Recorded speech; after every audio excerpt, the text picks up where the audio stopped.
I wanted to continue on with the theme that is Ascended Heroes, and I wanted to talk to this photo right here. This photo is the top 10 hits from Ascended Heroes, and boy, aren't they spectacular. Before we jump into talking about this topic though, I just wanted to give a quick shout out to everyone and say a massive thank you. Thank you everyone that tunes into the channel. Your support for the channel and the YouTube side of things is really, really appreciated. It means a lot. If you're new here though, and you haven't watched a video before, I'm Michael PokeOz. We talk all things Pokemon card investing on this channel. I don't know if there's too many channels just dedicated to Pokemon card investing, but that is all we talk about on here. And a bit of banter, a bit of car talk, a bit of sport talk, but mostly, of course, Pokemon investing. So Ascended Heroes, it's the flavor of the month. And the reason I wanted to show you these chase cards and the whole premise of this video is to compare it to a couple of other sets. I want to compare the top 10 chase cards from Ascended Heroes to the top performing sets from Scarlet and Violet and the top performing sets from Sword and Shield, so we can get a bit of a gauge on how Ascended Heroes might perform as a sealed product. Well, have a look at the top 10 there, hey. Gengar is the main chase card, Dragonite in there, 2 Pikachus, a gold Charizard, a gold Dragonite, a Mewtwo, Lily's Clefairy, and Zorak, and Feraligatr finally getting some love. Have we seen a top 10 this good in a while? That's what we're going to explore in this video. $4,033 total value on these singles. Now, while this is up here, I wanted to talk you through a few things. Why does sealed product even go up? Yes, okay, it can get older and rarer, and even if there are no chase cards inside a set, it can be worth some money. Case in point, something like Emerging Powers or Rebel Clash from Sword and Shield era. It just gets older, and it gets rarer, and it gets collectible. People just want to have it as a sealed product. That adds value to a sealed product. But most importantly, not every sealed product is equal. Not everything will go up at the same rate. What makes something important? Really, it's the chase cards inside there. Why are people going to want to rip open booster boxes or keep booster boxes sealed for the future when it comes to investing or collecting if there's nothing valuable inside them? Yes, like I said, it can be a collectible in its own right, but what adds more and more value to a booster box is how good the chase cards are inside that set. That's why I want to explore that with Ascended Heroes. And case in point, if we go back to Black and White era, and some of you might not have even heard of Black and White era, I don't know what I'm talking about, but you know, it was an era quite a while ago, and it sounds like an old wives' tale, this, doesn't it? But if you compare, say, Emerging Powers to something like Plasma Storm or even Plasma Freeze or Dragons Exalted, the sets that have strong chase cards in them, they are worth like 5 times the amount or 10 times the amount of an Emerging Powers booster box. So chase cards matter, and that adds value to a set in its sealed product. So just how good will Ascended Heroes be? That is the big question. Before we answer that question though, I just wanted to give a big shout out to today's video sponsor, which is the Collector app. If you don't have it, there'll be a link in the description down below to download it. You can follow my journey down in the Collector app.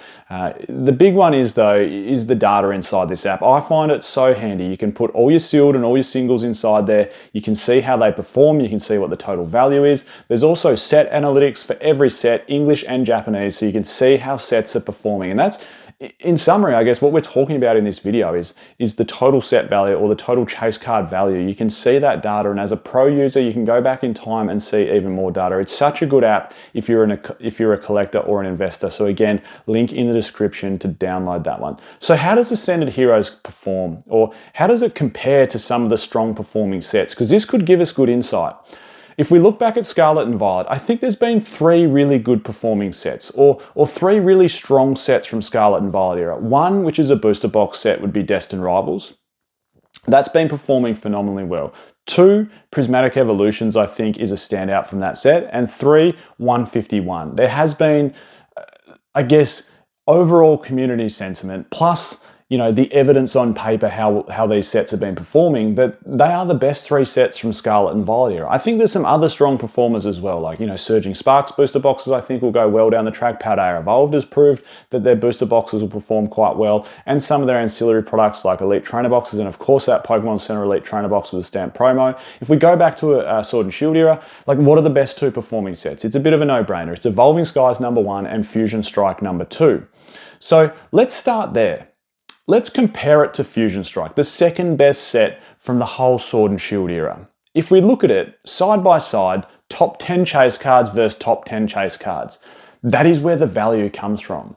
Fusion Strike, it doesn't even hit, and I shouldn't say it doesn't even hit, but it actually doesn't. It doesn't hit $2,000 total set value, let alone the top 10 chase cards. Now that's not taking anything away from its top 6 hits because they're nice. You've got Gengar number 1, Espeon number 2, 2 Mews, a Mew VMAX and a Mew V that are both alternate arts, a Rainbow Mew and a Celebi. Like the top 6 cards are good. I think you've also got an Inteleon alternate art to round out another card inside the top 10. Like it's a pretty strong top 10. Now, one other thing to keep in mind is community sentiment towards cards, and also the re-addition of more supply of cards can change the total set value or change the top 10 hits pricing as more comes out. Like what I'm getting at is comparing Ascended Heroes total top 10 price now of $4,000 probably isn't fair because it's just come out. Some of those prices could go up, but most commonly or more likely is a lot of those chase card prices will actually go down as more supply hits the market. We saw it with Prismatic Evolutions, which got multiple print runs. A lot of those evolutions are in the 200s now,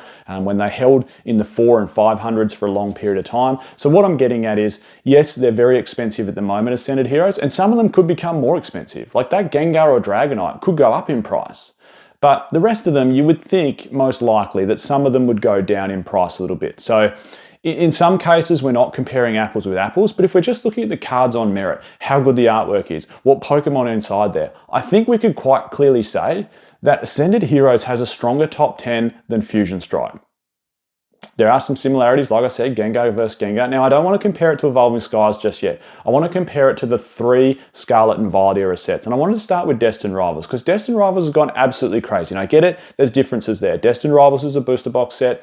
Ascended Heroes is a holiday set, which doesn't have a booster box. So we're really relying on products like the Elite Trainer Box and the Pokemon Center Elite Trainer Box as our main investment sealed vehicles. Plus, perhaps there might be some sort of premium collection, an ultra premium collection or a super premium collection coming out down the track, which could prove to be a good investment if it has a good pack selection, if it has good chase cards, if it has good promos inside there, maybe some figures or something, again, could be a good investment. So we're not completely comparing sealed product like by like here, but if we're comparing the top 10 to the top 10, again, I'm sorry, but, well, actually, I'm not sorry. Like, Ascended Heroes beats Destined Rivals. It is a better top 10. Gengar versus the Mewtwo, sorry, from Destined Rivals, the community sentiment around that Mewtwo isn't overly strong. It's 50-50. Some people love it, some people don't. I'm sitting on the fence. I don't look at it and go, wow, that's a phenomenal card. I look at it and go, yeah, I quite like it, but I actually prefer the Gengar. And I look at the Dragonite from Ascended Heroes and I go, yeah, you guys killed that. That is a good looking artwork. I look at the Pikachu, the most expensive special illustration, where I go, yep, that is a nice Pikachu special illustration. I look at Lily's Clefairy. I look at the Feraligatr and I go, these are good artworks. I look at maybe the Mewtwo from Ascended Heroes and same thing. I'm sitting on the fence with that artwork, but you get my point. I actually think the top 10 from Ascended Heroes is a better top 10 than the top 10 from Destined Rivals. Now, if we compare it to something like Prismatic Evolutions, here's where I think it gets a bit closer. Prismatic Evolutions has, in my opinion, still a stronger main chase card. I really like that Umbreon. I think, they gave the best artwork to that Umbreon. Some people love or hate this, Terra style artwork with the hats and the crystals. I don't mind it personally. I actually still prefer the artwork from Ascended Heroes compared to Prismatic Evolutions, but I do think that Umbreon will outperform the Gengar. If you look down the rest of the list though, again, as much as I've been talking about Prismatic, saying, the last 3 months, that is the best investment, go buy it. Like, it's just had its 3rd print wave Elite Trainer boxes. I can't see it having too many more. And the prices are as low as they've been for a long time. Like, buy. I've been saying that about Prismatic Evolutions, about how good an Elite Trainer box is, an investment vehicle there for that set. But I hate to say it, but overall, the top 10, I think, is better in Ascended Heroes compared to Prismatic Evolutions. Now, the big dog from Scarlet and Violet, which is $151, there's one thing you can't put a price on, really, and that is nostalgia. Like, yeah, you can look at the chase cards at face value. You can go, well, these have more value than that, and Prismatic has more value than 151, but you just can't put a price on nostalgia. 151 brought so many people back into the hobby, particularly people my vintage, mid-30s. It's got such good artwork too, and those cards are finally getting their time in the sun. It's about to go to rotation as well.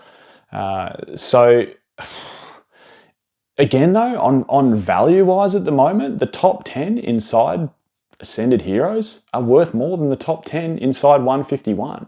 Does that make it a better investment? You know, can the nostalgia drive 151 in the future? Like I'm talking 10, 15 years down the track as a more expensive investment vehicle, quite possibly. That's yet to be seen. But again, you would argue that probably the top 10 inside Ascended Heroes might be a bit stronger than 151. Now, the big cloud that's over Ascended Heroes, before I compare it to Evolving Skies, is these new print facilities. That's a big unknown at the moment. Obviously, Millennium Print Group have said that they want to get on top of the supply issues that we're having with, well, they're actually not supply issues, they're demand issues. That's the issue. The supply can't reach the demand. The demand for this hobby just keeps growing and growing and growing. And whether they mean they want to stop, because what's happening at the moment is the market that should be selling these cards at a fair price to the public aren't. What's happening is stores, online and retail, product is getting eaten up straight away and moving into the secondary market. So people that want to resell, scalpers, whatever you want to call them, and they're selling a lot of that product to the secondary market. And of course, they're inflating the price on it. That's what's happening. And, you know, will more products stop that? Quite possibly. Will it mean that Ascended Heroes or the whole Mega Evolution block gets absolutely printed in the ground? Well, we don't know. But there is what I'm getting at is there is a cloud looming over that. And it's really hard to maybe pull the trigger during this massive bull market on some of these Mega Evolution sets when there is the cloud around their print levels and print runs at the moment. But again, who knows? Like, we can only go off face value. And what's the worst that happens? If you're holding long term, you dollar cost average down. If they get reprinted and squashed into the ground, time will heal all wounds, and time will heal all Pokemon card wounds as well. These will go back up in price if they're good sets, and Ascended Heroes is a phenomenal set. Is it as good as Evolving Skies? That is the final question, or the final part of this video. The Gengar compared to the Umbreon VMAX, the alternate art, just doesn't compare in my opinion. That Umbreon is a generational card. It is so good, and it is worth nearly twice the price of the Gengar. But if we look down the rest of the set, I think we're somewhat close. You know, the Dragonite somewhat compares to the Rayquaza. The Pikachu somewhat compares to the Dragonite from Evolving Skies. And we continue down the list, and eventually I think, you know, definitely the top 10 from Evolving Skies has a stronger total value than the top 10 from Ascended Heroes at the moment. But, you know, we've been saying for so long, like, when is the next Evolving Skies coming out? And you know what? This is pretty close. Pull rates are somewhat similar. The look of the chase cards, the artwork, the demand, the surprise people are getting when they're finally pulling one of these really tough chase cards, it's good. It's phenomenally good. It's a great investment. So moving forward with this, where to now? Like, what should you do with Ascended Heroes? Like I said, the main investment vehicles is going to be your Elite Trainer Box. The second one, the main one should be a Pokemon Center Elite Trainer Box. That's where the money's at. Then Elite Trainer Box, and then if there's an Ultra Premium or Super Premium collection or something that comes out, keep in mind with Elite Trainer Boxes though, it's a bit more difficult than booster boxes. Booster boxes are easy to store compared to Elite Trainer Box, and Elite Trainer Boxes can get damaged quite easily. Like, the plastic on them seems quite thin and flimsy, and it can rip. And look, that you've got to announce that when it comes time to sell that product. Like, and here's a little example. Like, say this Celestial Storm ETB. I haven't even checked the price. Say it's worth $1,500 US in mint condition. Seals are perfect. Coloration of the box is perfect. If you have a slight rip in it, you need to say that. You need to say that in your listing. Otherwise, it's going to come straight back to you. And look, it might only be worth $1,000 or $1,100 if it's got that slight rip in it. I'm not saying that's the value of that box. That's just my point. That can happen with Elite Trainer Boxes. So there are a few negatives when it comes to Elite Trainer Boxes. Cases would be a good pickup. Like, if you can get a sealed Elite Trainer Box case, we know what they're going for in like 151 Pokemon Center Elite Trainer Box cases and the regular Elite Trainer Box cases. This will be a phenomenal investment, and I think it stacks up really well in the modern history of Pokemon, going back to Scarlet and Violet and even further to Sword and Shield. Great investment. I'm Michael. This is PokeOz. Catch everyone next time.